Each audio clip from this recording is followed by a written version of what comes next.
October 1st, 331 BCE. Near Gaugamela, Mesopotamia. Picture this. You're standing on an open plain. Nowhere to hide. Nowhere to run. Across the dust, 250,000 Persian soldiers deploy for battle, the largest army the ancient world has ever seen. To the Persians, the outcome was already decided. This wasn't an army assembled to fight, it was built to deliver the final blow. At their center stands Darius III, the man every army in Asia was taught never to challenge. The kind of power that doesn't expect resistance, only submission. Facing him, 47,000 Macedonians, led by a 25-year-old king who has never lost a battle, and has never been closer to death. Alexander the Great. The Persians outnumber him 5-1. They have cavalry on both wings, chariots at the front, war elephants. By every rule of ancient warfare, this should be over before it begins. Now watch what happens. By sunset, the Persian Empire will collapse, and the King of Kings will abandon his men and run for his life. Alexander will become king of Asia. How did an army that should have been erased end an empire before sunset?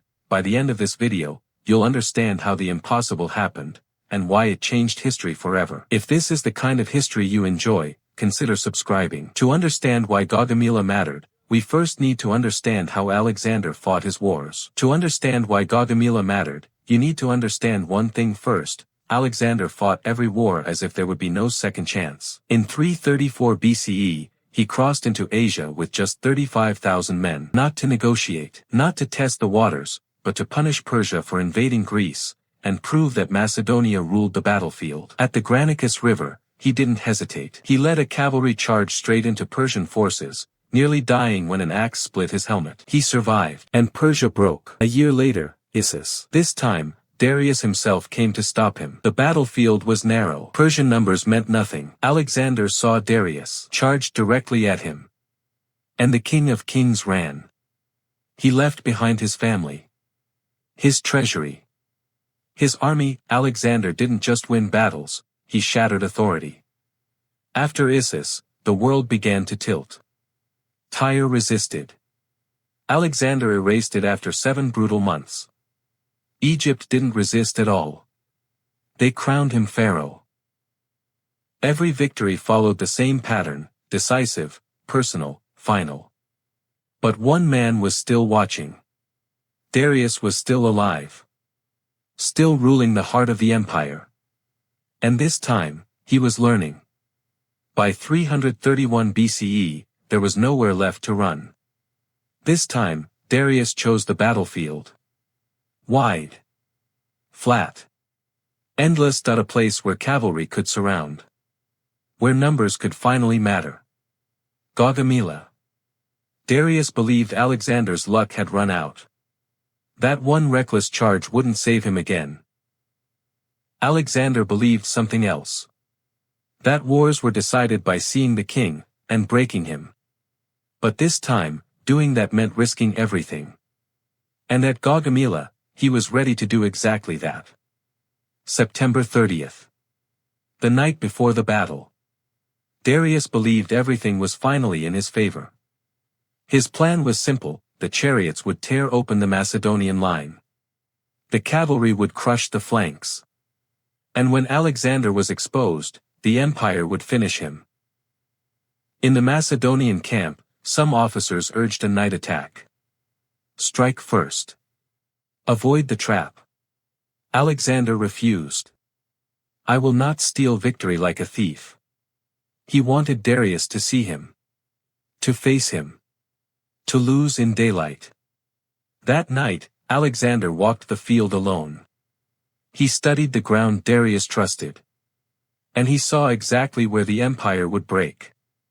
October 1st, dawn. Look across the Persian line. This isn't an army, it's an empire daring anyone to stand against it. 250,000 men, drawn from every corner of the known world. Cavalry from Bactria and Scythia, riding since childhood. Infantry from Babylon, Media, Syria, India, different languages, different cultures, all forced into one command. At the front waited 200 scythed chariots, blades fixed to their wheels, designed to tear infantry apart. Behind them stood war elephants from India, living weapons meant to shatter formations. Before the battle had even begun, At the center sat Darius III, King of Kings, watching the plain he had chosen himself. On the Persian left stood Bessus, commanding the elite Bactrian and Scythian cavalry, fast, aggressive, and positioned to crush any threat to the flank. On the right waited Mazias, leading cavalry from Syria and Mesopotamia, anchoring the other wing. This is what imperial power looks like. An army built to end wars in a single day. Now look at the other side. No reserves.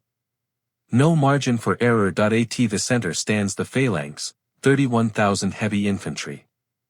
Locked shoulder to shoulder, holding 18-foot sarissas, forming a moving wall of bronze.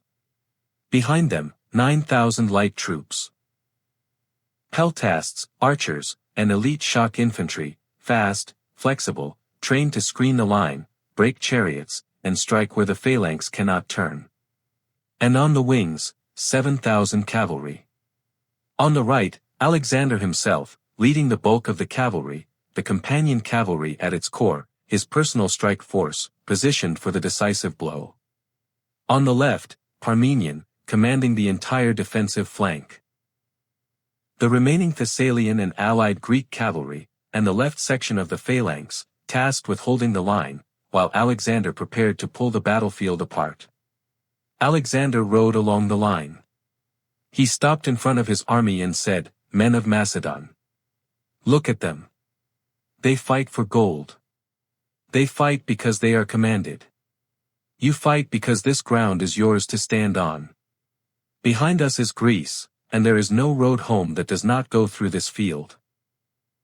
Ahead of us stands a king who believes numbers decide fate. Today, show him what discipline decides. Hold the line. Watch me. Where I ride, follow. If I fall, do not stop. Better to die here, than live knowing we let fear decide for us." For a heartbeat, silence. Then the line erupted. Shields slammed. Spears struck bronze. Not celebration, commitment. A roar rolled across the Macedonian army. The Persian army was so vast its wings stretched far beyond the Macedonian line. Encirclement wasn't a possibility. It was the plan. Which meant Alexander had only one option. Move first. So he did. Instead of advancing straight ahead, Alexander ordered his entire line to drift slowly to the right, away from the leveled killing ground Darius had prepared. It looked like a mistake. The kind that gets an army surrounded and erased. But Bessus, commanding the Persian left, understood the danger immediately. Alexander wasn't attacking the center. He was trying to slip past it. To prevent that, Bessus extended his cavalry farther and farther outward, keeping pace with Alexander's movement. Thousands of Bactrian and Scythian horsemen stretched the Persian line, pulling units away from the one place they could not afford to weaken. The king. The center began to thin. Still drifting right, Alexander forced Bessus into a decision. Unwilling to fight on broken ground, Bessus made his choice. He attacked. Persian cavalry surged forward, charging the Macedonian right. The bait was taken. The Persian left was now fully engaged. Seeing this, Darius believed the time had come. 200 scythed chariots surged forward, and with them, the war elephants began to charge, their weight shaking the earth. The ground thundered. But the phalanx did not panic. It opened lanes. Chariots screamed through empty corridors. While projectiles cut down the drivers and the machines tore past without finding a target. The elephants followed, and met the same fate. Harassed by skirmishers, blinded by spears, they staggered sideways into the gaps, where phalanx ranks closed and finished them cleanly. Darius' gamble collapsed in seconds. Meanwhile, on the opposite flank, Mazias hurled his cavalry at Parmenion, who fought desperately to hold the line. Seeing the chaos unfold, Darius ordered a massive charge of Persian infantry, tens of thousands pushing forward at once, a rolling wall of shields and spears driving straight into the center. The Persian army was fully committed. Every reserve. Every option. And that decision would cost Darius everything. With Bessus locked in combat and infantry pulled from the center, a weakness appeared. A thin, frayed section of the Persian left center, where order had broken, where the king now stood exposed. Alexander saw it instantly. Gathering a spearhead of Companion Cavalry, he wheeled left. Then he charged. Not at the army. At the king.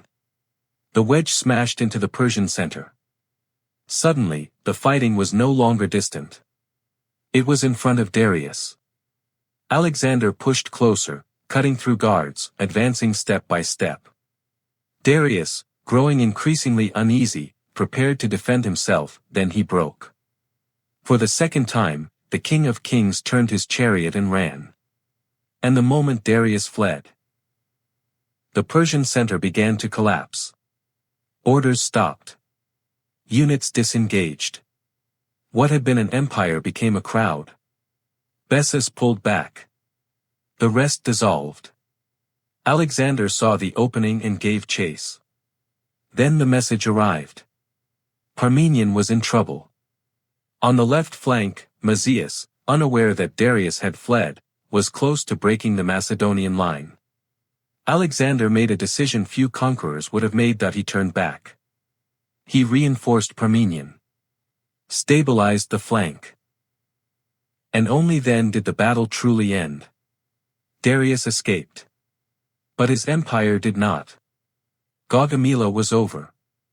The Persian Empire had lost its center of gravity. Before this day, Persia was still a functioning superpower. Its satraps commanded armies. Its cities controlled wealth, manpower, and supply routes.